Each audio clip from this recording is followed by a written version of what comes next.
Bonjour à tous et bienvenue dans ce 13h vendredi 10 mars. Voici les titres. Naufrage du bateau. Le président de la République au chevet des rescapés victimes du naufrage du bateau Esther Miracle survenu mercredi au large de Libreville. Vous le verrez. Et puis Nigeria. 37 pêcheurs tués lors d'une attaque terroriste au nord du pays. Un drame de plus qui accentue la terreur des populations de cette partie du pays en proie aux attaques de ce genre. En ouverture de cette édition, catastrophe maritime au large de Libreville, un navire à usage commercial a fait naufrage avec plus d'une centaine de passagers à bord. Informé de la situation, le président de la République s'est rendu sur place en compagnie du Premier ministre et de plusieurs membres du gouvernement. Presse présidentielle. Rescapés de la mer, survivants du Esther Miracle de l'entreprise Royal Coast Marine, ces hommes et femmes en partance pour Port-Gentil peuvent remercier le ciel après le naufrage de leur embarcation.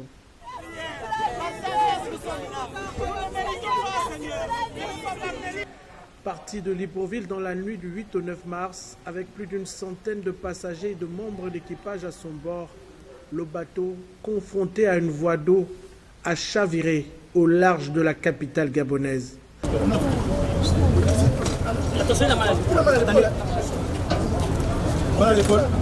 Sitôt informé de la situation, le président de la République s'est rendu sur le quai de débarquement des victimes de cet accident. Avec le Premier ministre et les membres du gouvernement à ses côtés, le chef de l'État est venu témoigner sa compassion, son soutien, mais aussi sa solidarité aux rescapés et aux familles des disparus de cette catastrophe maritime. Il y a un agent qui est monté pour nous dire, parce que nous on était en haut, qui est venu pour nous dire le bateau, l'eau rentrait, donc les moteurs ne pouvaient plus supporter. Au fur et à mesure qu'il vidait l'eau, on va avancer doucement. Il y a une dame qui a demandé, on va arriver à quel moment vers la côte? Ils nous ont dit dans 1 heure. 3h05. Tout a capoté. Les gens ont pris peur parce que le bateau est sérieusement s'est penché sérieusement de côté. Tout le monde a pris peur. La réactivité, l'efficacité des services de secours ont permis le sauvetage de la plupart des passagers de cette catastrophe maritime qui a coûté la vie à 3 personnes selon le bilan provisoire. Si l'espoir demeure pour les familles des disparus, les recherches sur les lieux du naufrage se poursuivent. Les services de santé militaire sont à pied d'œuvre pour la prise en charge des rescapés. Une enquête a été ouverte pour déterminer les causes de ce drame.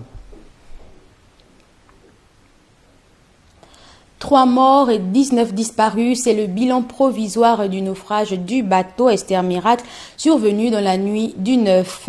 Les causes de cet accident avec Alexandre Baondo.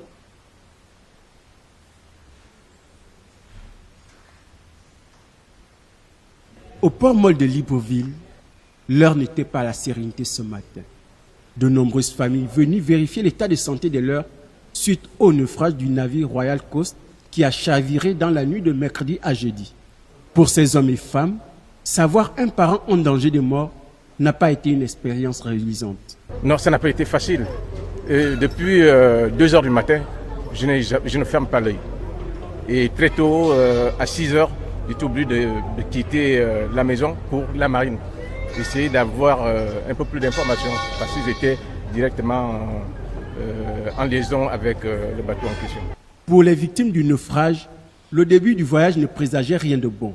Vers les 23h minuit, on a commencé à constater que le bateau amer.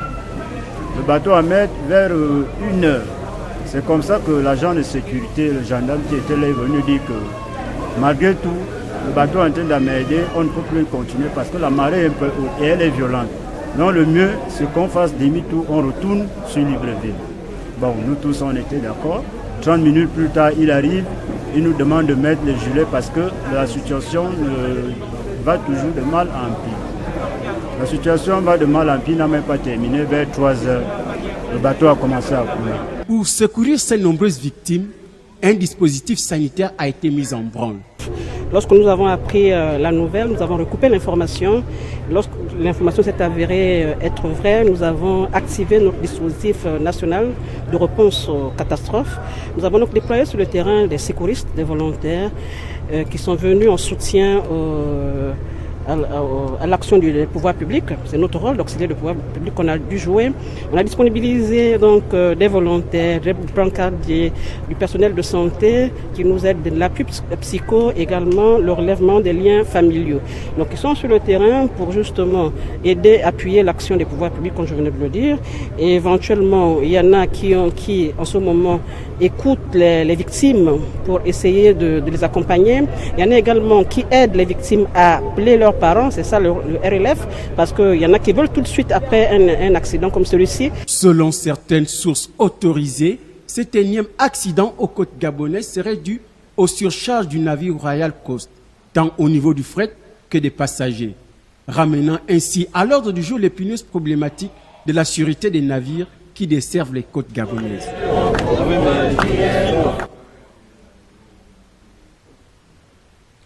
Le bilan de ce naufrage risquerait de s'alourdir car les recherches ont repris ce matin et au soir du 9 mars, certains rescapés continuaient à donner chacun sa version des faits. Regardez. Évacuer, c'est nous-mêmes. Il n'y a pas eu un seul membre de l'équipage qui nous a dû évacuer par ici comme le protocole doit se faire. Aucun. Chacun a dû chercher la route et cela me fait mal parce que il y avait des personnes âgées devant moi et à côté de moi et que je ne crois pas qu'ils se sont en sortis parce que c'était un couple. Pour monter, ils avaient des difficultés. La femme était aveugle, elle ne marchait pas. Et je crois qu'ils sont partis dedans. S'ils ont été sauvés, vraiment gloire à Dieu. Mais j'y crois pas. Je crois qu'il était 3 heures du matin. Et on a dû sauter tous avec les gilets de sauvetage et rentrer dans les bateaux gonflables là. Voilà. Et tellement qu'il y avait une surcharge, l'eau a commencé à rentrer dans le bateau et le secours ne venait pas. Le secours est arrivé, le bateau de pêcheurs est venu dans les 7h, 8h du matin. Et c'était terrible parce que même là encore, il fallait grimper pour monter dans le bateau. Il fallait avoir l'énergie. On ne sait pas, il n'y a que Dieu qui a, je sais pas, je ne sais même quoi dire. Santé à présent, célébration hier de la journée mondiale du rein. Et plusieurs activités ont été organisées à cet effet, campagne de sensibilisation et dépistage gratuit en faveur des populations. Reportage de Chimène Lindong. En collaboration avec la Société gabonaise de néphrologie et bien d'autres entités, le ministère de la Santé et des Affaires sociales ont célébré ce 9 mars la journée mondiale du rein. Pour ce deuxième jour d'activité, l'accent a été mis sur le dépistage gratuit des populations. Les efforts du gouvernement pour faire baisser le nombre d'affections à la maladie rénale sont concentrés sur la prévention. Nous avons tenu à aller vers les populations pour leur offrir cette possibilité de faire le dépistage. Vous savez, le rein, c'est le filtre de notre organisme. C'est cet organe qui permet de laver tout ce qu'il y a comme impureté que nous absorbons à travers l'alimentation surtout et la consommation des produits. Donc c'est un organe, lorsqu'il ne fonctionne pas bien, entraîne une insuffisance rénale.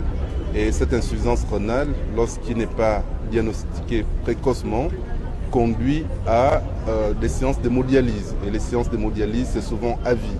D'après les études menées par les scientifiques, une consommation d'eau régulière et constante permet de protéger les reins. Lorsqu'on consomme plus d'1,5 litre d'eau par jour, nous pouvons mieux protéger nos reins. Nous pouvons faire en sorte que nos reins fonctionnent mieux. C'est pourquoi le message clé aujourd'hui, c'est de boire plus d'1,5 litre d'eau par jour pour pouvoir prévenir la maladie rénale. Sans prise en charge, le coût de la maladie rénale reste élevé. La CNAMGS dépense en moyenne 7 milliards de francs par an pour assurer la prise en charge de 400 personnes hémodialysées. Ça coûte extrêmement cher. Donc nous pensons qu'il faut intensifier la prévention. Le comité d'organisation de cette 3e journée au Gabon apprécie l'affluence des patients volontaires pour se faire dépister afin de connaître le statut de leur rein. Auparavant, l'insuffisance rénale touchait principalement les adultes. Actuellement, les jeunes ne sont pas épargnés, encore moins les enfants. Chimène Lindong.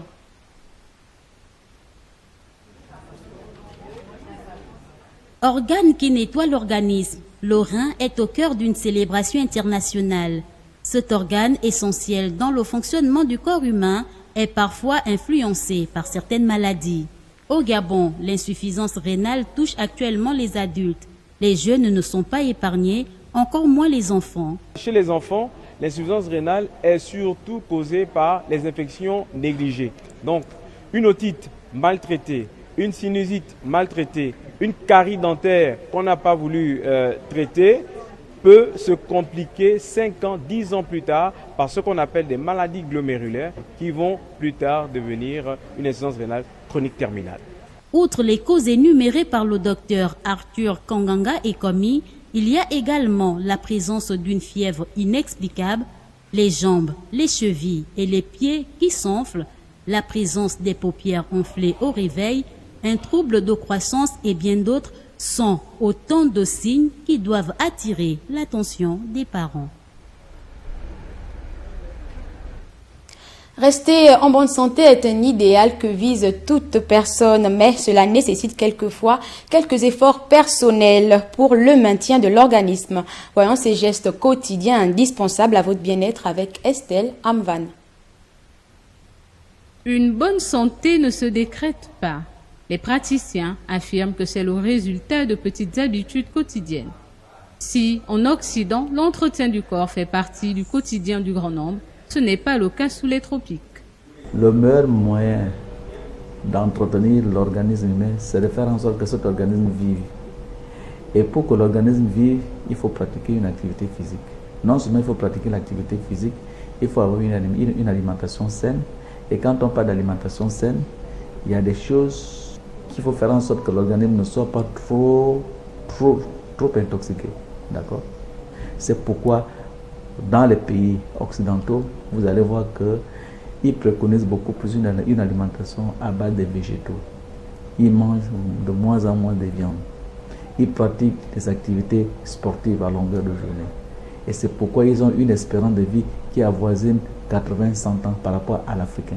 L'inquiétude est également réelle au Gabon, où le taux de maladies cardiovasculaires est en nette augmentation chez les adultes comme chez les jeunes, du fait de la mauvaise hygiène de vie. Le Gabonais n'a pas pitié de son corps. Le Gabonais, d'une manière générale, le Gabonais n'aime pas son corps. Excusez-moi de m'exprimer ici, le Gabonais n'aime pas son corps. Parce que quand tu aimes ton corps, le minimum, quand tu es malade, on ne rêve pas, on ne souhaite pas être malade un jour, ou bien on ne souhaite pas être malade tous les jours de notre vie. Mais quand ça t'arrive et que tu vas dans une structure, on te dit, bon, voilà ce qui ne va pas avec toi. Voilà ce qu'il faut faire, voilà ce qu'il faut éviter pendant la durée de ton traitement. Ça ne te coûte rien de respecter ça.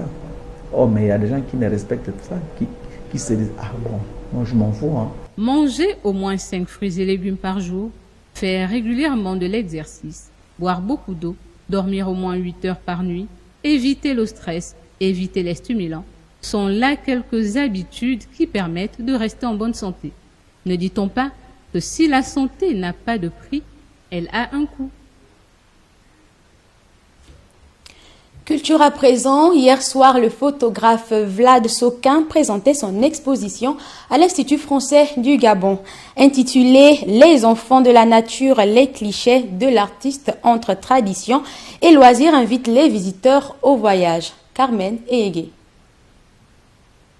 L'Institut français du Gabon accueille la première exposition gabonaise de Vlad Sokin, un travail de longue haleine que le photographe russo-portugais, installé à Libreville depuis 3 ans, a le plaisir de partager dans sa ville d'accueil.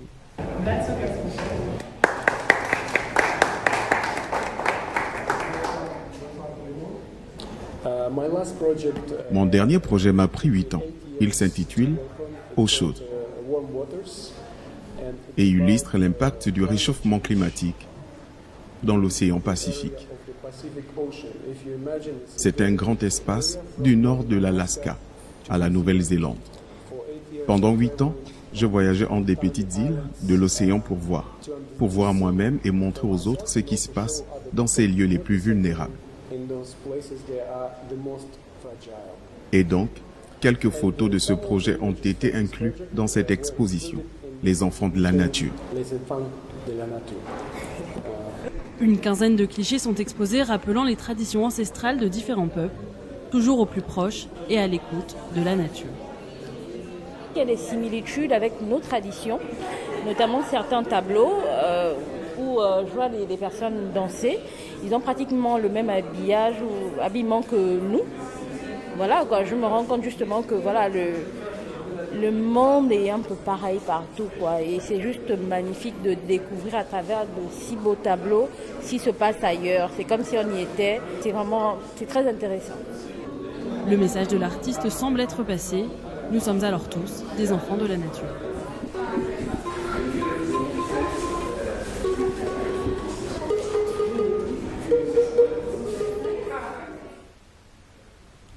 L'exposition est à voir gratuitement jusqu'au 25 mars à l'Institut français.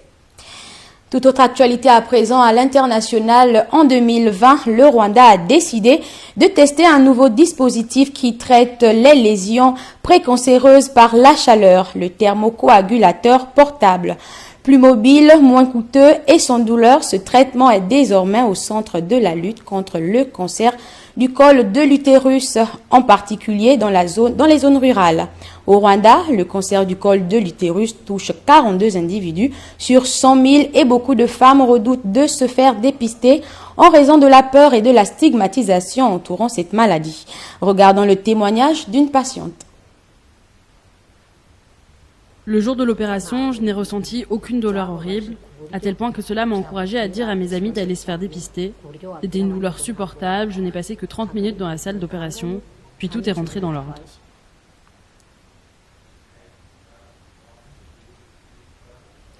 Au Nigeria, cette fois-ci, au moins 37 pêcheurs sont morts après des attaques de combattants djihadistes dans le nord-est du pays. Une insurrection djihadiste sévit depuis plus de 13 années dans cette partie du pays où les groupes Boko Haram et État islamique en Afrique de l'Ouest contrôlent le pan du territoire et multiplient les attaques contre l'armée. Ils appellent le prochain gouvernement du nouveau président élu, Bola Tinubu, à agir rapidement. Voici le témoignage de Labo Taïbu, chef des pêcheurs.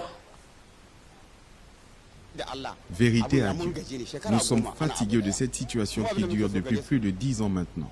Le gouvernement devrait soit les éradiquer ou appeler les parties concernées et négocier la paix avec eux. Et puis, au Mali, les responsables religieux appellent les fidèles à s'opposer au projet de la nouvelle constitution présentée par la junte au pouvoir qui affirme l'attachement à la forme républicaine et à la laïcité de l'État. Sidela Niman pour le récit. La Ligue malienne des imams et érudits pour la solidarité islamique a lancé un appel pour boycotter le maintien du principe de laïcité à quelques jours de la date initialement prévue pour un référendum sur cette nouvelle constitution. Considérant les termes de notre message sur l'avant-projet de la nouvelle constitution du Mali, délivré lors de notre point de presse du 10 janvier 2023, prônant le retrait pur et simple du mot de la laïcité sur toutes ses formes de l'avant-projet de constitution, tout en le remplaçant par l'État multiconfessionnel, constituant le vrai point de départ de la refondation de l'État du Mali. La laïcité, dont la définition est en géométrie variable, est une astuce que les gouvernants utilisent à leur guise pour cadenasser l'art ou les religions. C'est donc le mot laïcité qui dérange. Pour ces imams, ce principe heurte leur culture. Ils souhaiteraient remplacer le mot laïcité par État multiconfessionnel. Les Maliens sont censés être consultés le 19 mars, même si tout indique que l'échéance ne sera pas respectée, bien que la junte n'ait encore jamais admis publiquement le report de ce qui constituerait le premier jalon validé par le vote sur la voie d'élection en février 2024 et d'un retour des civils au pouvoir. Selon la version présentée comme finale de la Constitution, la laïcité ne s'oppose pas à la religion et aux croyances.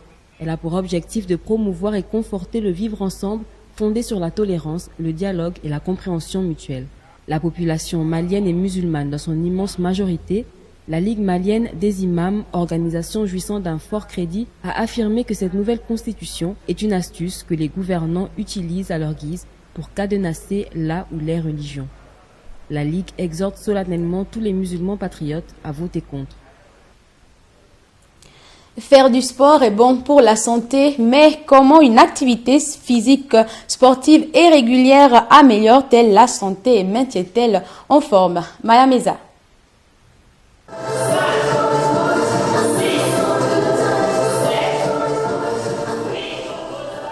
Les bienfaits du sport sont indéniables, mais toutes les formes d'activité physique sont-elles importantes pour notre bien-être? Il existe une variété de pratiques sportives à notre disposition, qu'il est peut-être difficile de savoir quelle activité physique pratiquer pour être en forme. Le sport, c'est déjà très important parce que ça aide à améliorer la santé physique. En plus, ça aide à brûler les calories. Donc, pour maintenir mon poids, je fais beaucoup de sport, surtout le fitness. Et c'est aussi important de pratiquer le sport, surtout après une longue semaine de travail. Donc, ça aide à déstresser. La meilleure activité physique pour vous est celle qui correspond le mieux à vos besoins du moment. Il n'existe pas de sport parfait. Particulièrement aujourd'hui, la structure m'a proposé une séance de fitness et je me suis dit pourquoi pas. Et après le sport, c'est bon pour la santé et ça permet de se maintenir. En fonction de vos capacités physiques, de vos objectifs et de vos envies, vous pourrez faire le choix d'une pratique physique pour améliorer votre hygiène de vie. Natation, course à pied, marche ou musculation, toutes ces pratiques apportent les bienfaits différents à l'organisme. Je pratique le sport, c'est juste pour mon état physique en fait et pour essayer de me maintenir ma forme et garder mon corps. Ouais. Le plus important n'est pas de choisir l'activité parfaite, mais plutôt d'être assidu et régulier dans sa pratique. Dans l'idéal, il est recommandé une moyenne de 30 minutes par jour pour limiter la sédentarité et rester en forme.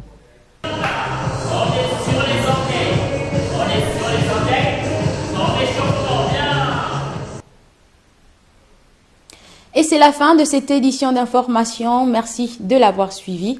Excellente suite de programme sur TV+.